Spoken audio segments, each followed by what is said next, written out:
사도신경 강해를 이제 지난주부터 시작이 됐습니다. 혹시 이제 사도신경에 대해서 이제 관심 있는 분들은 좀 논쟁도 있고요.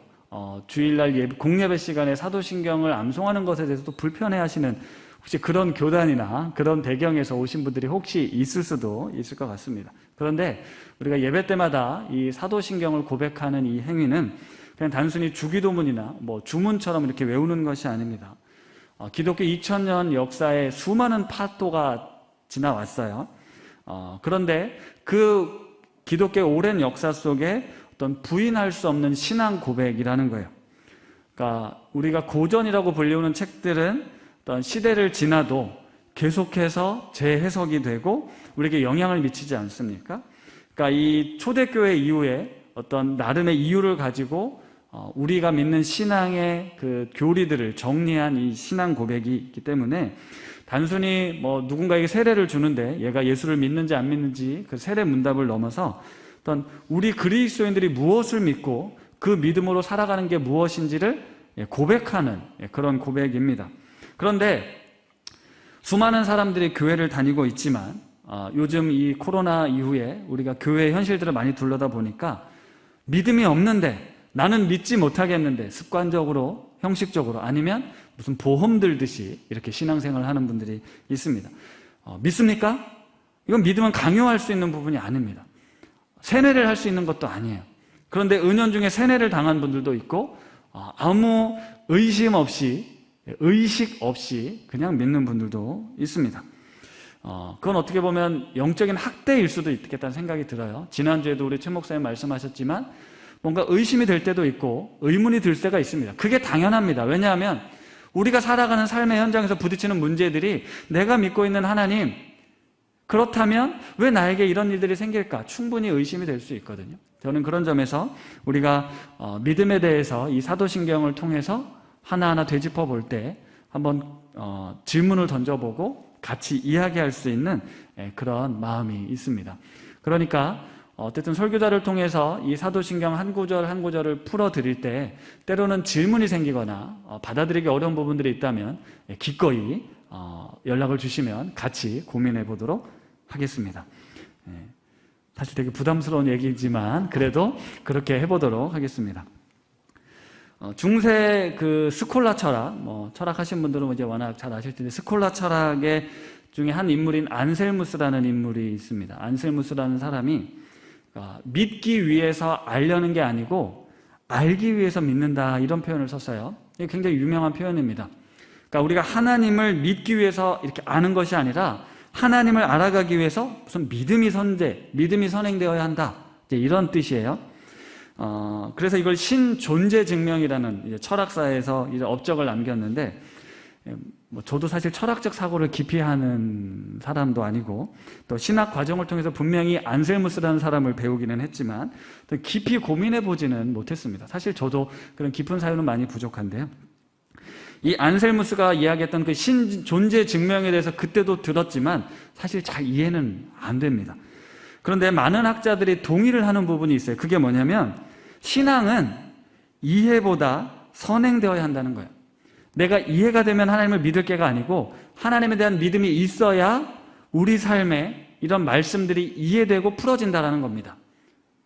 그런데 난 이해가 되지 않으니까 하나님을 믿을 수 없어 라고 생각하시는 분들이 있는데 그것도 타당하지만 이 신앙이라는 것 자체는 그것이 선행될 때만 이해되어지고 받아들여질 수 있다라는 거예요. 그러면서 우리가 가지고 있는 이성, 하나님께서 우리에게 주신 그 이성을 가지고 하나님에 대해서 어떤 신에 대해서 이해하려고 노력하는 걸 무시해서는 안 됩니다. 어떤 조직신학자인 김진혁 교수님은 이런 이야기를 하셨어요. 우리의 신앙이란 끝없이 어떤 논리적으로 설득력 있는 해답을 찾는 과정이다. 하지만 지금 우리에게 명확한 답이 없더라도 명확하게 이해가 되지 않더라도 그 진리가 하나님을 통해 우리에게 계시되기를, 그 진리의 말씀이 하나님을 통해 우리에게 드러나기를 우리가 이해할 수 있기를 희망하면서 인내함으로 신앙하는 것이다 라고 이야기를 하고 있습니다. 그러니까 그냥 덮어놓고 믿자도 아니고요. 내 삶에서 부딪히는 고민들을 끊임없이 답을 알아내기 위해, 하나님을 알아가기 위해 노력해야 되지만 내가 해답을 얻지 못한다 하더라도 반드시 진리이신 하나님께서 우리 삶에 하나님의 뜻을, 하나님의 존재를 드러내실 것이다 라고 인내하는 걸 신앙이라고 이야기를 하는 겁니다. 우리는 지금 그런 과정을 지나고 있는 거예요. 사도신경을 이제 한 3개월 정도 우리가 배울 텐데요, 우리의 믿음이 더 깊어질 수 있기를, 그리고 하나님에 대한 이해도 더 가까워질 수 있기를 기대합니다. 사도신경은 총 12번의 나는 믿습니다라는 고백으로 이루어져 있습니다. 나는 무엇을 믿습니다. 12번의 내용이 담겨져 있어요. 그 첫 번째가 지난주, 오늘, 그리고 이번 주 설교 제목, 나는 전능하신 아버지, 천지의 창조주를 믿습니다. 맞나요? 나는 전능하신 하나님 아버지, 천지의 창조주를 믿습니다. 네. 성부 하나님, 우리 하나님에 대한 믿음 고백이에요. 이제 지난주에 전능하신 하나님에 대한 설교를 들으면서 여러분들은 어떠셨어요? 저는 되게 충격적이고 인상이 깊었거든요. 우리는 전능하신다는 하나님이라고 하면 당연히 무한한 능력을 가지신 분, 뭐든지 다 하실 수 있는 분, 뭐 어려움이 없는 분으로 생각하는데 그렇지 않다. 하나님의 전능하심은 그런 전능하심이 아니다. 그래서 누군가 놀라셨잖아요. 하나님은 전능하신 분이 아닙니다라고 강대상에서 어떻게 이야기할 수 있냐 이제 설명을 했었는데요. 최근에 태풍이 지나갔어요. 그렇죠? 흰남노란 태풍이 지나가고 또 무이파라는 태풍이 올라오고 있잖아요. 뭐 한 번도 경험해보지 못했던 태풍이 또 지나가고 있습니다. 근데 이제 재미있는 상상인데, 만약에 천지의 창조주이신 하나님이면 저 우주에서 태풍을 이렇게 장난감 다루듯이 일본으로도 보냈다가 뭐 중국으로 보냈다가 이렇게 하실 수 있을까요, 없을까요? 하나님이 하실 수 있으실까요, 없으실까요? 여러분이 믿는 하나님은 하실 수 있는 하나님이시죠. 근데 하나님은 그렇게 하지 않습니다. 근데 전능한 신이라면 그렇게 할 수 있어야 되는데, 그럼 뭐죠? 우리나라가 제발 태풍으로 오지 않게 해서 우리가 합심해서 기도하면 우리가 좋아하지 않는 나라로 방향을 틀어서 가거나. 근데 실제로 그런 기도 안 해보셨어요? 해보신 분들 있을 텐데요. 우리 동네로 오지 않도록 기도해 주시고, 옮겨지면 와, 하나님이 이 태풍을 옮기셨다라고 고백했던 적이 있지 않습니까? 하나님은 전능하시지만 그 능력이 있음에도 불구하고 그것을 우리가 원한다고 해서 좌지우지되는 분이 아니십니다. 그냥 창조의 질서 속에 섭리 가운데 맡겨두시죠. 그런데 그 자연 역시 수많은 변수들에 의해서 움직여지고 있습니다. 그러니까 우리는 천지를 만드신 하나님, 그 전능하심을 생각할 때 마치 무엇인가 마음대로 하나님이 좌지우지할 수 있는데 왜 안 하십니까? 이렇게 생각하지만 우리는 실제 살면서 그런 전능하신 하나님을 잘 만날 수는 없습니다. 성경에 보면 갈릴리 호수의 그 파도를, 바람을 잠잠케 하시는 예수님을 우리는 만났는데, 우리가 원한다고 해서 하나님이 내 삶에 그런 기적을 바로 행하시는 분은 아니라는 거예요. 그러니까 사도신경에서 고백하는 이 하나님의 전능하심은 우리의 생각과는 달리 자신의 능력을 친히 제한하고 인간의 몸을 입고 오신 성육신하신 예수님, 그분을 전능하신 사건으로, 그런데 그 본질적인 의미가 뭐냐면 우리를 사랑하셔서 그러셨다는 거예요. 하나님의 전능하심은 우리를 사랑하시는데 전능하시다는 거예요. 우리를 결코 포기하지 않고 우리를 내버려두지 않고 우리를 구원하시는 그 능력이 하나님의 전능이라고 이야기를 하는 겁니다. 따라서 이 고백은, 이런 깨달음은 우리 신앙에 있어서 매우 중요한 통찰을 가져다 줘요. 전혀 다른 관점을 우리가 신앙생활을 하게 된다는 거예요. 하나님의 전능하심을 의지해서 내가 원하는 걸 이루기 위한 신앙생활이 아니라 예수 그리스도를 통해 우리에게 보여주신 그 하나님의 사랑, 그 사랑이 반드시 응답되고 구원에 이르게 될 것이다라는 그 믿음 가지고 우리가 내 삶을 조금 더 잘 살아내보기 위한 신앙생활이 아니라 이 땅에 하나님의 나라와 뜻이 온전히 이루어지기를 바라는 마음으로 신앙생활을 하게 된다는 거죠. 그리고 우리도 그렇게 예수 그리스도의 길을 따르게 된다는 겁니다. 최근에 이런 뉴스 보신 분들 계실 텐데, 그 사랑제일교회 정광훈 목사님 그 보상금으로 어마어마한 금액을 받았다는 뉴스를 보시고 입이 떡 벌어졌어요. 그리고 공개적으로 자신의 아들 독생자 그에게 그 모든 걸 물려준다, 이런 얘기를 하는 얘기를 들으면서 참 기가 막혔습니다. 그런데 그분 입장에서 한번 생각을 해본 거예요. 전능하신 하나님께서 우리에게 복을 주셨다, 이렇게 생각할 수 있지 않을까요? 내가 하나님 편에 잘 서 있으니까 하나님이 우리에게 이 엄청난 복을 주셨다. 과연 그럴까요? 그렇게 동의하시나요? 그들이 선에서 하나님 편에 있기 때문에 그런 하나님 전능하신 하나님이 불가능한 걸 가능케 하신 것입니까? 그렇다면 하나님은 그걸 왜 그대로 내버려 두실까요? 왜 그런 일들이 일어나도록 그냥 두시는 걸까요? 비단 그 사건이 아닙니다. 수많은 우리 삶에서 우리는 이런 딜레마에 빠져 있어요. 그런데 하나님은 우리가 쉽게 이야기하길 우리에게 기회를 주는 거다. 돌아오기를 바라는 거다. 회개하기를 바라는 거다라고 이야기를 합니다. 그런데 우리는 자칫 하나님을 전능하신 하나님이기 때문에 우리는 불가능하다고 생각되는 그 일들을 우리가 하나님께 기도하면, 우리가 하나님 말씀대로 살면 하나님이 이런 복을 주실 것이다라는 가르침에 우리 한국 교회가, 우리 성도들이 많이 세뇌되어 있다는 거죠. 그런데 우리가 그 전능하신 하나님께서 친히 인간의 연약한 몸을 입고 오셨다는 그 예수 그리스도 성육식 사건을 기억하면 주님께서는 강하고 성공하고 능력과 권세가 많은 영성이 아니라 연약함으로, 고난받는 종으로, 아파하는 연약함으로, 배고프고 병든 몸으로 그 고난을 그대로 감내하는 십자가를 지시면서 하나님의 영광을 완성하셨다는 걸 우리는 기억해야 됩니다. 헨리 나우엔이라는 이 영성 신학자가 영성의 길이라는 그 작은 책에서 능력의 길이라는 챕터를 이렇게 설명하거든요. 능력의 길, 세상에서 말하는 것과 반대로 무력함이 능력이고 연약함이 능력이다. 왜냐? 십자가가 우리에게 그것을 보여주기 때문이다라고 말씀하십니다. 그러니까 우리는 하나님의 어떤 특별한 능력을 원하지만 하나님은 처음부터 그렇게 일하지 않으셨어요. 예수 그리스도를 통해서 우리와 똑같은 모습으로 오셔서 우리의 삶을 사시다가 십자가에 죽으셨고 부활하셨습니다.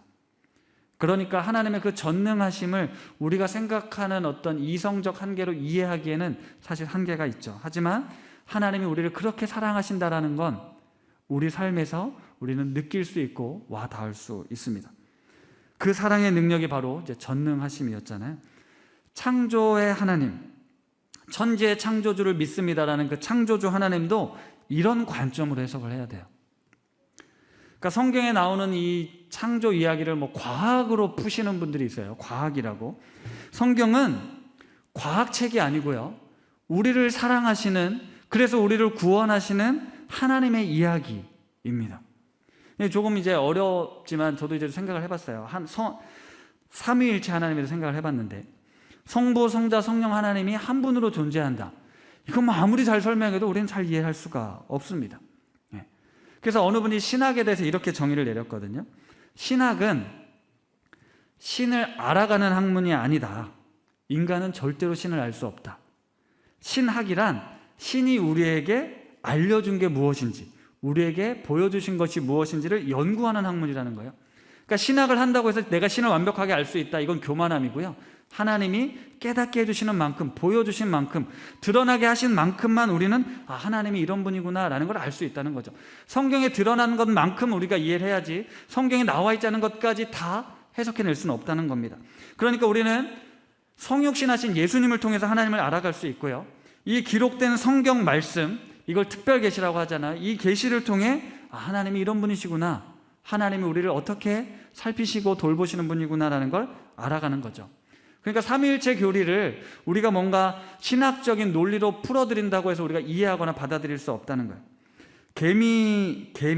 개미를 주로 연구했던 그 최재천 교수님이라는 분이 개미 제국의 발견이라는 책을 옛날에 쓰셨는데, 거기에 보면 개미 사회를, 여러분 개미 뭔지 아시죠? 개미 사회를 정치, 경제, 사회, 문화 이런 분야로 나눠서 개미들이 극도로 조직화된 사회를 살고 있다라고 연구한 책을 내셨어요.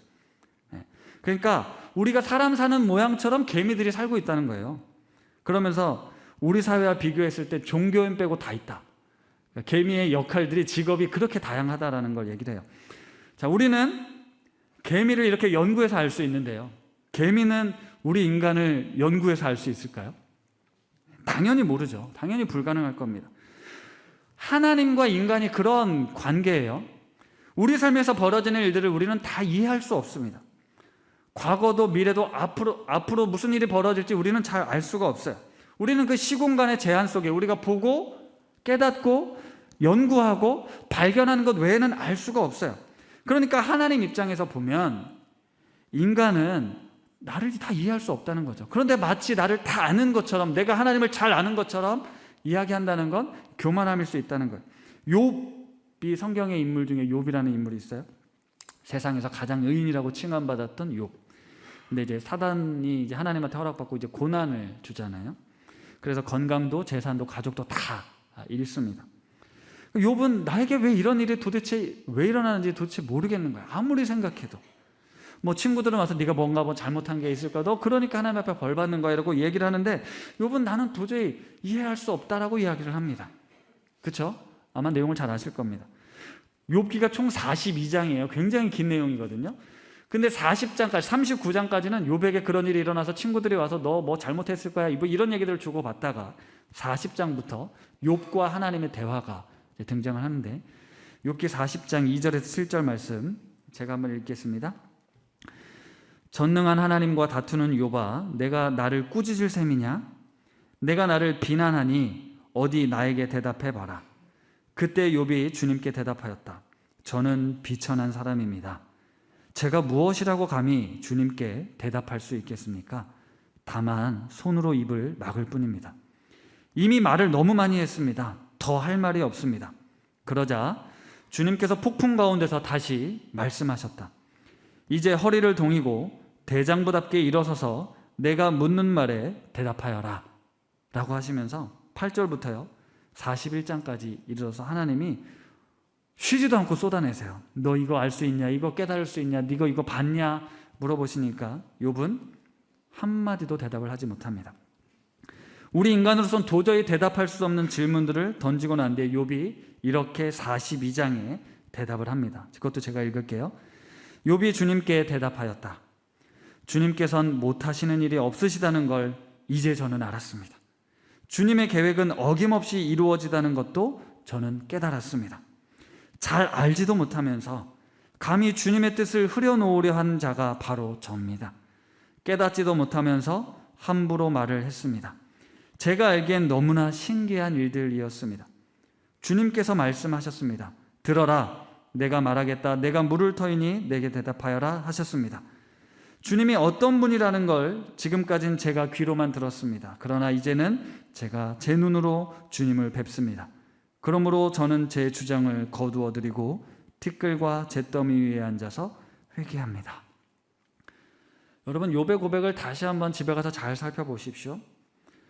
욥이 이렇게 얘기를 해요. 내가 잘 알지도 못하면서 주님의 뜻을 흐려놓으려 했다라는 거예요. 깨닫지도 못하면서 함부로 말을 했다라는 거예요. 그게 하나님 앞에 섰을 때 우리의 모습이라는 거거든요. 주님께서 못하시는 일이 없다는 걸 이제 알았습니다.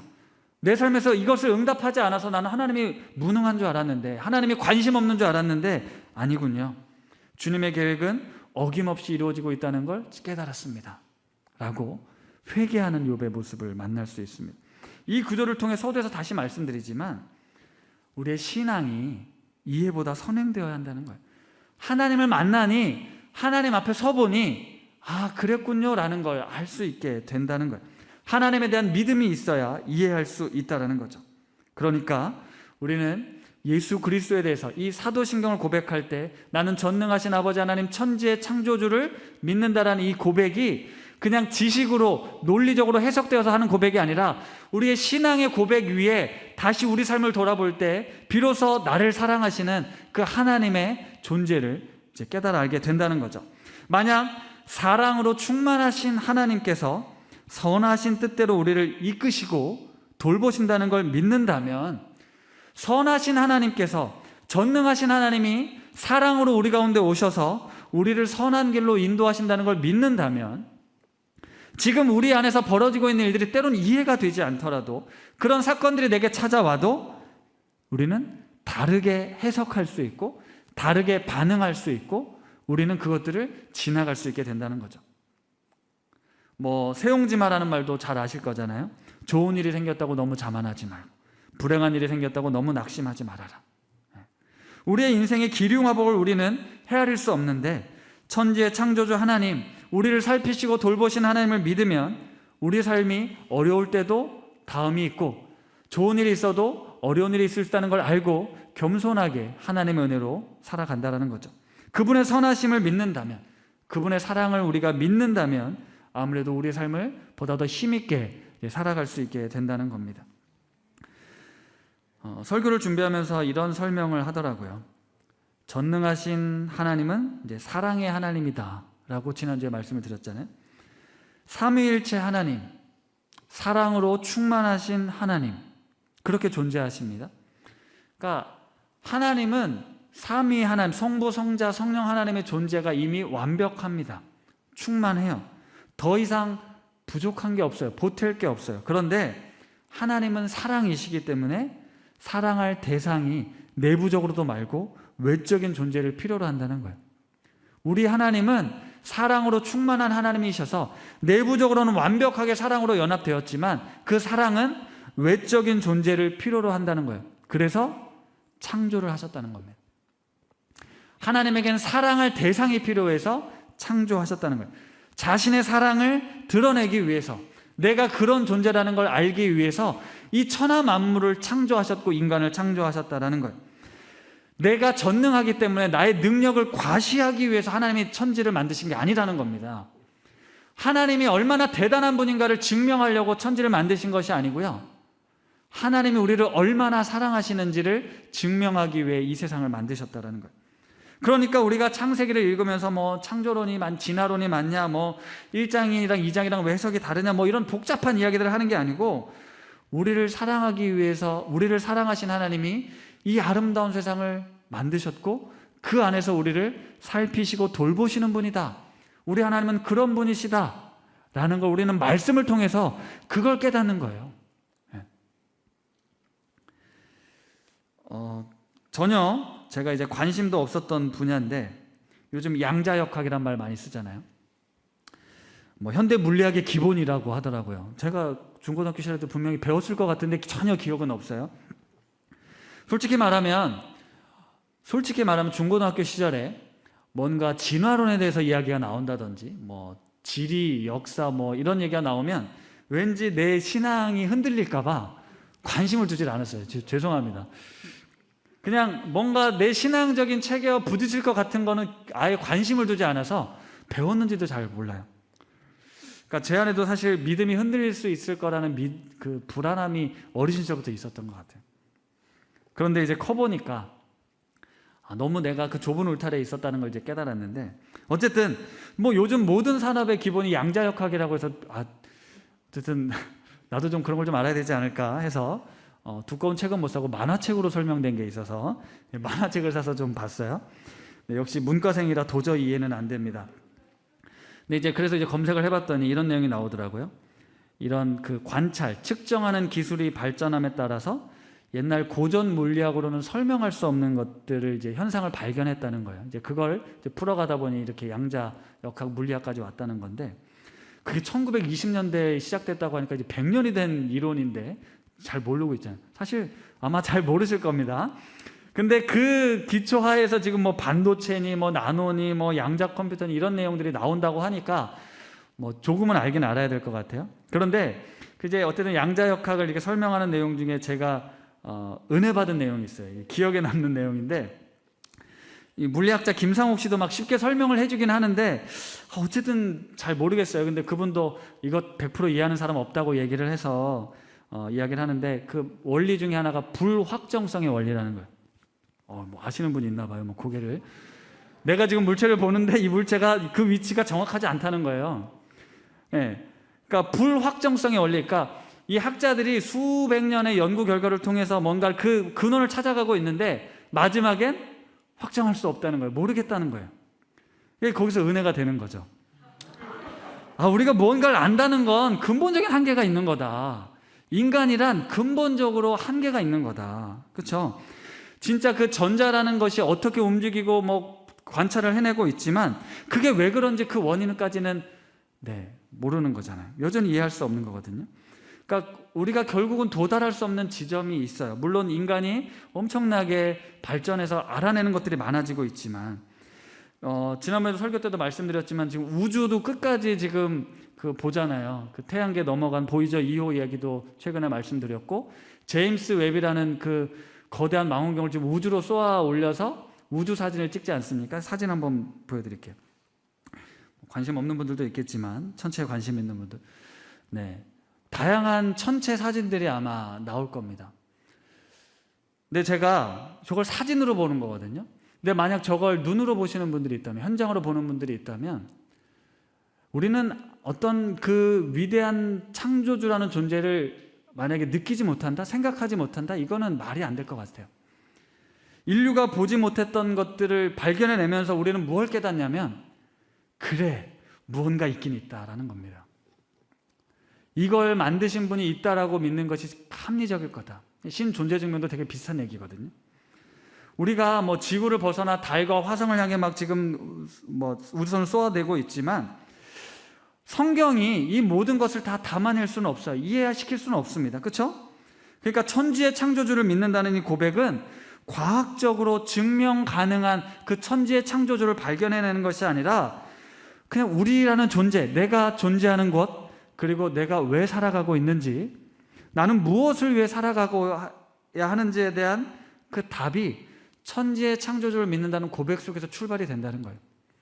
내가 여기 있는 이유, 내가 살아가는 이유가 과학적인 논리에 의해서 증명되어서 이해되어져서 살아가는 게 아닙니다.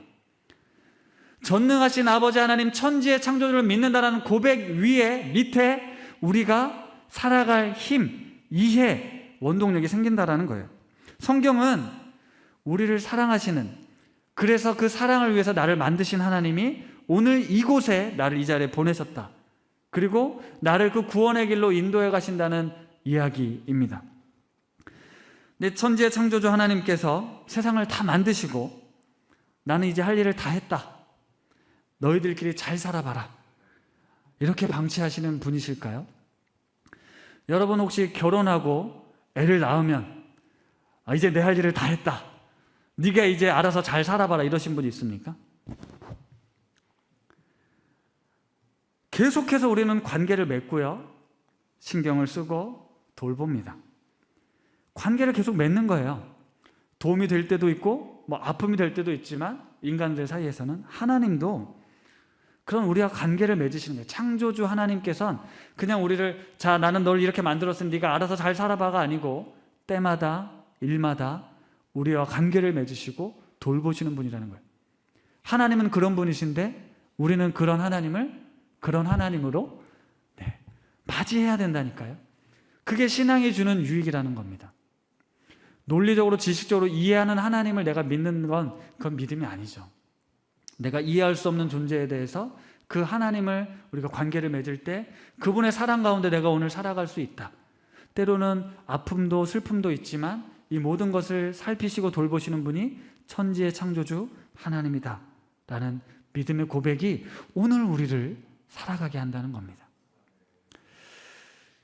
예수님을 통해서 이 하나님은 전능하신 창조주의 사역을 감당하셨습니다. 그러니까 예수님께서 창조의 과정부터 이미 하나님과 함께 하신 거죠. 요한복음 1장 오늘 읽었던 말씀입니다. 태초에 말씀이 계시니라. 이 말씀이 하나님과 함께 계셨으니 이 말씀은 곧 하나님이시라. 그가 태초에 하나님과 함께 계셨고 만물이 그로 말미암아 지은 바 되었으니 지은 것이 하나도 그가 없이는 된 것이 없느니라. 여기서 말하는 말씀, 그 누구죠? 예수 그리스도를 뜻한다고 우리는 알고 있습니다. 천지를 창조하신 하나님께서 예수 그리스도와 함께 그 천하 만물을 창조하신 이후에 예수 그리스도를 통해서 우리 인간의 역사 속에 들어오셨고 예수 그리스도를 통해서 우리에게 이 말씀을 가르쳐 놓으셨습니다. 그렇죠? 그러니까 예수님과 관계를 맺고 있는 우리들은 하나님과 관계를 맺고 있는 것이고 천지의 창조주와 관계를 맺고 있는 것이라고 할 수 있습니다. 비슷한 말씀이 골로새서에도 있습니다. 골로새서 1장 16절에서 17절 말씀 한번 같이 읽겠습니다. 시작.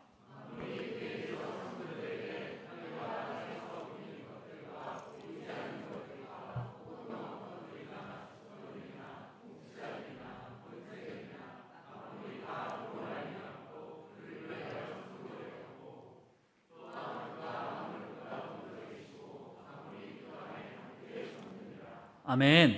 천지의 창조주는 만물이 하나님부터 창조됐고요, 만물이 그로 말미암고 그를 위하여 창조되었다라고 합니다. 관계, 그냥 나와 너는 아무런 관계가 없는 존재가 아니라 나는 끊임없이 지속적으로 관계를 맺는 창조주다라고 말씀하고 있는 겁니다. 사랑의 하나님은 온 세상 만물에 충만하게 존재하시죠. 하나님은 충만하신 분입니다. 우리가 에베소서 말씀에서도 충만에 대해서 배웠습니다. 만물 안에서 만물을 충만케 하시는 이의 충만이다. 우리 하나님은 하늘에 계신 하나님, 지금 우리와 함께 하시는 하나님, 우리 안에 충만하게 거하시는 하나님. 그러니까 천지의 창조주를 믿는다는 이 고백은 하나님이 우리의 주인이십니다. 하나님이 우리를 다스리시는 분이십니다. 하나님이 우리를 구원하시는 분이십니다라는 고백, 그리고 이 모든 것을 담아내고 있는 이 신앙 고백은 예수 그리스도를 결국 우리에게로 인도해 가면서 예수 그리스도를 통해 오늘 우리가 그분을 믿는 믿음으로 하나님의 역사를 이루어가고 있다라는 이 놀라운 신앙 고백이 되는 것이죠. 하나님 홀로 사역을 감당하지 않고 성부, 성자, 성령 하나님께서 동역하여 천지를 만드셨습니다. 성육신하신 예수 그리스도가 인간의 몸을 입고 이 땅에 오셨다면 부활 후 승천하셔서 하늘에 오르신 다음에 성령님을 보내주시죠. 성령님은 우리 삶의 영으로 존재하며 무소부재한 그곳에서 우리를 돌보시고 위로하시는 분이십니다. 따라서 변함없이 이곳에도 그곳에도 우리 하나님은 충만하게 임재해 계십니다. 그리고 우리를 하나님의 선한 계획대로 반드시 이끌어 가실 줄 믿습니다. 우리 삶의 모든 여정을 동행하시고 우리가 지나는 삶의 계절을 함께 겪어내고 있으시죠. 그것이 바로 천지의 창조를 믿습니다라는 고백이 담긴 내용입니다. 지난주에 이제 새가족 교육을 하는데 서로 인사하는 시간에 한 분이 이런 말씀 하셨어요. 자기소개를 하는 시간이었거든요. 저는 물주를 둔 아버지, 물주 아버지를 둔 누구누구입니다 얘기를 하는 거예요. 처음에 무슨 말인가 했어요. 뭐죠? 조물주를 아버지로 둔 자녀다라고 이제 설명을 하셨어요. 근데 요즘 젊은 사람들이 꿈꾸는 가장 큰 꿈이 뭡니까? 건물주가 되는 거잖아요. 왜 건물주가 되고 싶습니까? 안정적인 수입을 벌으면서 편안하게 살고 싶은 게 요즘 사람들의 꿈이에요. 근데 이제 그분이 조물주를 아버지로 모시는 우리들의 삶은 왜 그런 안정감을 누리지 못하는 걸까요? 왜냐하면 우리는 조물주를 우리 하나님으로 믿고 고백하는 삶이 아니라 그냥 여러 필요한 신들 중에 한 분으로 하나님을 믿고 있기 때문입니다. 돈이라는 우상도 섬겨야 되고요. 학력이라는 우상도 섬겨야 되고요. 권력이라는 우상도 추구해야 합니다. 그 중에 전능하신 하나님께서 능히 그 일들을 우리에게 베풀어주면 좋겠다. 조금 더 나은 신 정도로 생각한다는 거죠. 그렇기 때문에 우리는 천지를 창조하시고 사랑으로 섭리 가운데 이끄신 하나님을 믿지 않고 그냥 하나님이 내가 무언가를 해줄 때 그런 전능하신 하나님을 내가 믿을 수 있다라고 생각한다는 거죠. 우리의 믿음을 한번 잘 생각해 보십시오. 여러분은 무엇을 믿고 계십니까? 어떤 하나님을 믿고 계십니까? 우리가 사도신경으로 늘 고백하고 있는 전능하신 천지의 창조주 하나님을 내가 원하면, 내가 주님 앞에 잘 보이면 내가 바라는 바를 다 들어주시는 하나님으로 믿고 있습니까? 아니면 내 삶이 이렇게 흘러가고 있는데 그런 나의 삶의 여정마다 늘 함께 하셔서 나를 돌보시고 사랑으로 품어주시며 결국은 하나님의 약속의 그 소원의 항구로 이끌어 가신 하나님, 그분이 전능하신 창조주 하나님이라는 고백을 하고 있으십니까? 우리는 위대한 창조주 하나님을 믿고 있지만 너무나 좁고 얄팍하게 근시안적으로 살아가고 있습니다. 요한복음 3장 16절에 하나님이 세상을 이처럼 사랑하사 독생자를 주셨으니 이는 그를 믿는 자마다 멸망하지 않고 영생을 얻게 하려 하심이다. 영생을 주셨음에도 불구하고 조물주의 자녀답게 살지 못합니다. 영생을 소유한 사람답게 살지 못합니다. 그냥 내 삶의 문제들에 아둥바둥대고 괴로워하고 하나님을 바라보지도 못하고 그저 절망하며 아파하는 것이 그저 우리의 모습입니다. 나의 무력함과 나의 연약함이 드러날 때마다 절망하지만 우리가 믿고 고백하는 하나님은 나를 사랑하시는 하나님이신데 그 하나님이 전능하셔서 천지를 창조하신 나를 위해 이 온 우주 만물을 지으신 분이 나와 오늘 함께 살아가고 있다는 걸 기억하십시오. 내 삶의 현실을 부딪히지만 그걸 넘어설 수 있는 하나님 앞에서 꿈을 꾸고 사랑으로, 용서함으로, 또 포용과 겸손의 삶을 살아가는 우리 우신 가족들 되시기를 바랍니다. 말씀을 마무리하겠습니다. 우리가 믿는 하나님, 우리가 고백하는 하나님은 천지의 창조주이십니다. 예수님을 통해 창조 때부터 존재하셨고 앞으로도 존재하십니다. 섭리 가운데 우리를 돌보시는 하나님, 그 창조의 섭리 가운데 우리를 사랑받는 존재, 사랑하는 존재로 살아가도록 하셨습니다. 전능하신 아버지 천지의 창조주를 믿는다는 이 고백, 바로 우리의 실존, 하나님의 형상으로 창조된 우리들이 마땅히 어떻게 살아야 하는지를 알려주고 있음을 기억하시고, 도래할 하나님의 나라, 완성될 하나님의 나라를 우리가 함께 꿈꾸며 오늘 이곳에서 믿음의 자리를 굳게 지켜가시는 우리 우신 가족들 다 되실 수 있기를 축복합니다. 우리 함께 온 천지 만물 창조하시고 섭리 가운데 다스리시는 그 주님의 이름, 만유의 주제 되신 하나님을 찬양합니다.